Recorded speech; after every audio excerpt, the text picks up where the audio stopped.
અમરેલી જિલ્લામાં સિંહો અવારનવાર રહેણાંક વિસ્તારમાં ઘૂસવાની ઘટના સામે આવે છે। સ્થાનિકોમાં ભયનો માહોલ છવાયો છે। ત્યારે અમરેલી જિલ્લામાં સિક્યુરિટી ગાર્ડ પર સિંહણે હુમલો કર્યો। જાફરાબાદના લુણસાપુરમાં બાઇક પર પેટ્રોલિંગ કરી રહેલા ગાર્ડ પર સિંહણે અચાનક હુમલો કર્યો। વન વિભાગની ટીમે તપાસ હાથ ધરીને અમરેલી જિલ્લામાં વન્ય પ્રાણીના હુમલાઓની ઘટનામાં સતત સામે આવી રહી છે। ત્યારે મોડી રાત્રે જાફરાબાદના લુણસાપુર ગામ નજીક આવેલી સિન્ટેક કંપનીના સિક્યુરિટી ગાર્ડ પર એક સિંહણે હુમલો કર્યો હતો। પંકજ ભાલિયા નામના વ્યક્તિ બાઇક ઉપર પેટ્રોલિંગ કરી રહ્યા હતા, ત્યારે અચાનક સિંહણ આવી ચડતા બાઇકમાં સવાર વ્યક્તિ પર હુમલો કર્યો હતો। હાથમાં અને પગના ભાગે ઈજાઓ પહોંચાડી હતી। હુમલા બાદ સિંહણ ફરાર થઈ ગઈ હતી। ઘટનાને પગલે ઈજાગ્રસ્ત વ્યક્તિને રાજુલાની ખાનગી હોસ્પિટલમાં સારવાર માટે ખસેડવામાં આવી હતી। તેમજ જાફરાબાદ રેન્જ વન વિભાગની ટીમ પણ દોડી આવી હતી અને તપાસ હાથ ધરી હતી।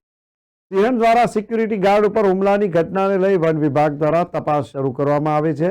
આ ઘટનાને લઈ ઊંડાણપૂર્વક વન વિભાગ તપાસ કરી રહ્યું છે। નિર્દોષ વ્યક્તિઓ ઉપર સિંહ અથવા સિંહણના હુમલાની ઘટનાઓ ભાગ્યે જ જોવા મળતી હોવાનું વન વિભાગનું અનુમાન છે। જાફરાબાદ રેન્જના આરએફઓ જીએલ વાઘેલાએ જણાવ્યું કે વ્યક્તિને સામાન્ય ઈજાઓ થઈ છે।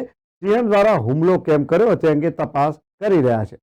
લુણસાપુર સિન્ટેક કંપનીની આસપાસના વિસ્તારોમાં સિંહોનો વસવાટ છે અને સિંહો સતત આસપાસના ગામડાઓ સુધી અવરજવર કરી રહ્યા છે। બીજી તરફ સિન્ટેક કંપનીની દિવાલ ઉપર છલાંગ લગાવી સિંહો અંદર પણ ઘૂસી જવાની ઘટનાઓ બની છે, જેના વિડીયો પણ સોશિયલ મીડિયામાં વાયરલ થયા હતા। અમરેલી, જૂનાગઢ અને ગીર સોમનાથ જિલ્લાના ગામડાઓ સુધી સિંહ પહોંચી ગયા છે। તેમજ આ વિસ્તારમાં સિંહોના વિડીયો વારંવાર સામે આવે છે। વન વિભાગ કોઈ એક્શન લે તેવી માંગ છે। Doctor Viraj Patel, MS orthopaedic surgeon, Kashiba hospital રાજુલામાં કાર્યરત છું અત્યારે। ગઈકાલે લગભગ સવારે 3:30 વાગે સિંહે હુમલો કર્યો હોય અને એ ભાઈ એમની સાથળ પર અને જમણા બાવડા પર ઈજા થઈ હતી। તે લગભગ 3:30 વાગ્યાની આસપાસ અમારી હોસ્પિટલમાં આવ્યા હતા।